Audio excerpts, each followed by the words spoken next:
What is the scariest animal? Man.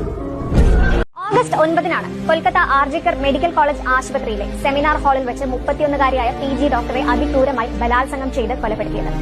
അർദ്ധനഗ്നമായ നിലയിലായിരുന്നു മൃതദേഹം. കഴുത്തിന്റെ എല്ല് പൊട്ടിയ നിലയിൽ. ശ്വാസം മുട്ടിച്ച് കൊല്ലുകയായിരുന്നുവെന്നാണ് പ്രാഥമിക റിപ്പോർട്ട്. ക്രൂരമായ ബലാത്സംഗത്തിന് ഇരയായതിന്റെ തെളിവുകളെല്ലാം റിപ്പോർട്ടിലുണ്ട്. ശരീരത്തിന്റെ പല ഭാഗങ്ങളിലായി ക്രൂരമായി ആക്രമിക്കപ്പെട്ടതിന്റെ പാടുകളുണ്ട്. സ്വകാര്യ ഭാഗങ്ങളിൽ കടുത്ത രക്തസ്രാവം ഉണ്ടായിട്ടുണ്ട്. ക്രൂരമർദ്ദനത്തിൽ കണ്ണടയിൽ നിന്ന് ഗ്ലാസ് കഷ്ണങ്ങൾ പൊട്ടി കണ്ണുകളിലേക്ക് തുളച്ചു കയറിയിട്ടുണ്ട്. 2 ചെവികളിലും മുറിപ്പാടുകൾ. ബലപ്രയോഗത്തിനിടെ അവളെ നിശബ്ദയാക്കാൻ ശ്രമിച്ചതിന്റെ ഭാഗമായാണ് ചുണ്ടുകളിലുണ്ടായ മുറിവുകൾ. കഴുത്തിൽ കടിയേറ്റ പാടുകൾ. കാലുകൾ ബലം പ്രയോഗിച്ച് നീട്ടിയതിന്റെ അടയാളങ്ങൾ. ഇവയൊക്കെ ആക്രമണത്തിന്റെ ഭീകരത കൂടുതൽ വ്യക്തമാക്കുന്നുണ്ട്. ഈ ഡോക്ടർ അനുഭവിച്ച വേദന ഇനിയും വിശദീകരിക്കേണ്ടതില്ലല്ലോ അല്ലേ? ആ അവസാന നിമിഷങ്ങളിൽ അവളുടെ ദുരവസ്ഥ സങ്കല്പിക്കാൻ പോലും ആവാത്തതാണ്. ശരീരത്തിൽ കണ്ടെത്തിയ ബീജത്തിന്റെ അളവ് 150 മില്ലിഗ്രാമാണ്. സാധാരണഗതിയിൽ ഒരു മനുഷ്യന് ഉൽപ്പാദിപ്പിക്കാവുന്നത് 15 മില്ലിഗ്രാം വരെയാണ്. അങ്ങനെ നോക്കുമ്പോൾ അത് ഒരാളുടേതാകില്ല എന്ന സംശയവും ബലപ്പെടുന്നു.